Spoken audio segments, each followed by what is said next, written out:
Hyderabad tank bund మాదిరిగా Godavari bund రోడ్డును అభివృద్ధి చేయనున్నట్లు రాజమండ్రి ఎంపీ మార్గాని భరత్రామ్ అన్నారు. నగరంలోని పుష్కర్ ఘాట్, దేవి చౌక్, ఆర్ట్స్ కాలేజ్ ప్రాంతాల్లో జరుగుతున్న జంక్షన్ల అభివృద్ధి పనులను మున్సిపల్ కమిషనర్ అభిషేక్ కిషోర్తో కలిసి పరిశీలించారు. రాజమండ్రి నగరాన్ని హెరిటేజ్ సిటీగా మార్చే దిశగా అడుగులు వేస్తున్నట్టు తెలిపారు. నగర అభివృద్ధికి 14-15 ఆర్థిక సంఘ నిధులతో పాటు రాష్ట్ర ప్రభుత్వం నుంచి ప్రత్యేక నిధులు 125 కోట్లను మంజూరవుతున్నట్టు చెప్పారు. రాబోయే రోజుల్లో రాజమండ్రి నగరాన్ని స్మార్ట్ సిటీగా ఎంపిక చేసే అవకాశం ఉందని, తద్వారా కేంద్రం నుంచి పెద్ద ఎత్తున నిధులు మంజూరు చేసేందుకు అవకాశం ఉందని తెలిపారు.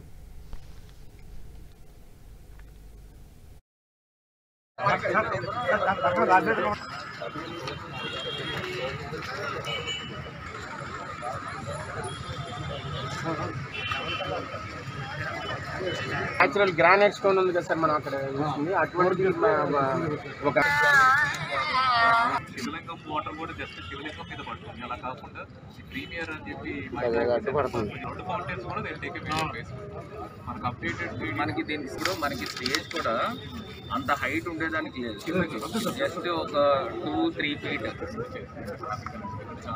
ఇప్పుడు ఐలో రాజమండ్రి మూవ్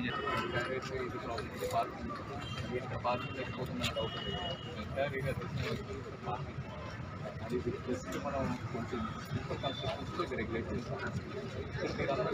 ఆ డయాస్ తీసేసి కిందకు వస్తుంది. ఎనఫ్ స్పేస్ ఇక్కడ ఏమైనా యాక్టివిటీ జరిగినప్పుడు ఈ స్పేస్ యూజ్ చేసుకోవచ్చు. దీనికి కూడా ఎంత డిఫరెన్స్? ఎంత డిఫరెన్స్ పెడుతుంది? 5 మీటర్స్ ఉంటుంది. 5 మీటర్స్.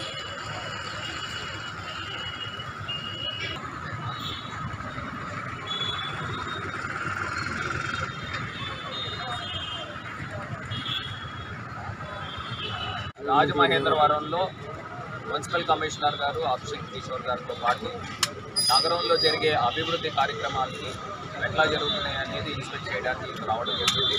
ముఖ్యంగా మనం చూసినట్టయితే రాజమహేంద్రవరం ఒక హెరిటేజ్ లుక్ తీసుకొచ్చే విధంగా ప్రధానమైన జంక్షన్స్ అన్నిటిని కూడా డెవలప్ చేయడం జరుగుతుంది. మనకి ఏదైతే గతంలో మన అందరికీ కూడా తెలుసు, రాజమహేంద్రవరము రాజరాజ నరేంద్రుడు పరిపాలించారు. ఆ రకమైన రెప్లికాస్తో రాజమహేంద్రవరాన్ని తీర్చిదిద్దే కార్యక్రమం చేపట్టడం జరుగుతుంది. దాంట్లో భాగంగా స్పెషల్ గ్రాంట్స్ కూడా గౌరవ ముఖ్యమంత్రి గారు కూడా త్వరలో అందిస్తున్నారు. ఈ గోదావరి బండ్ ఏదైతే ఉందో ఈ బండ్ని పూర్తిగా కూడా వైటింగ్ చేసి పార్క్లోకి కొంత రోడ్ వెళ్ళి ఆ పార్క్ ఏరియా కూడా క్యాంటిలివర్స్తో కొంత ఎక్స్టెండ్ చేయాలనే ఒక ఆలోచనతో ముందుకున్నాము. మొత్తం మీద మనకి హైదరాబాద్లో ట్యాంక్ బండ్ ఏ రకంగా అయితే ఉందో మన గోదావరి బండ్ని కూడా అదే రకంగా తీర్చిదిద్దే కార్యక్రమం కూడా చేపడుతున్నాము. దాంట్లో భాగంగా Pushkar ghat one of the iconic places in ఇండియాలో తీర్చిదిద్దాలనే ఒక అంశంతో కూడా ముందుకు వెళ్తున్నాము. ఖచ్చితంగా రాజమహేంద్రవరం ఒక heritage city central government identify చేసే విధంగా ఈ యొక్క కార్యాచరణ తీసుకుంటున్నాము. ఖచ్చితంగా స్మార్ట్ సిటీ కూడా నెక్స్ట్ ఫేజ్లో కూడా ఇండియాలో తీసే స్మార్ట్ సిటీస్లో రాజమండ్రి ఖచ్చితంగా ఉంటుంది. మన హ్యావ్లాక్ బ్రిడ్జ్ని కూడా త్వరలో తీసుకుని వచ్చి స్పెషల్ గ్రాంట్లో కూడా ముఖ్యమంత్రి గారితో హ్యావ్లాక్ బ్రిడ్జ్ పైన ఒక షాపింగ్ స్ట్రీట్ చేయాలనే ఒక అంశంతో కూడా ముందుకు వెళ్తున్నాము. మీరు చూస్తారు భవిష్యత్తులో రాజమహేంద్రవరం వైజాగ్తో కంప్లీట్ చేసే విధంగా మా యొక్క కార్యాచరణ ఉండబోతుంది. దాంట్లో భాగంగా మీరు అందరూ కూడా తెలుసు, నన్నయ్య యూనివర్సిటీలో కూడా 20,80,00,000 రూపాయలు ఖేలో ఇండియాలో యూనివర్సిటీ సెంటర్ ఆఫ్ ఎక్సలెన్స్లో భాగంగా అది కూడా శాంక్షన్ ఈ మంత్ ఎండింగ్ రాబోతుంది. అక్కడ కూడా ఒక ఇండోర్ స్టేడియం తీసుకుని వస్తున్నాము. సుమారుగా ఒక swimming pool, indoor stadium, athletics, synthetic tracks కూడా తీసుకొచ్చి అక్కడ నన్నయ్య యూనివర్సిటీకి అఫిలియేటెడ్గా సుమారుగా 580 కాలేజెస్ ఉన్నాయి. ఈ పిల్లలందరికీ కూడా స్పోర్ట్స్లో ఒక ప్రొఫెషన్ కింద తీసుకునే విధంగా వీళ్ళందరినీ కూడా గ్రూమ్ చేయడం జరుగుతుంది. మరి ముఖ్యంగా కోవిడ్ దగ్గరికి వచ్చేసరికి నిన్న కూడా నేను వ్యాక్సినేషన్ కూడా చేయించుకోవడం జరిగింది. ప్రజలందరికీ కూడా ఒక మంచి మెసేజ్ ఇవ్వాలనే ఒక అంశంతో ప్రతి ఒక్కరూ కూడా 45 ఇయర్స్ అండ్ అబోవ్ ఉన్న వాళ్ళందరూ కూడా వ్యాక్సినేషన్ కంపల్సరీ చేయించుకోవాలి.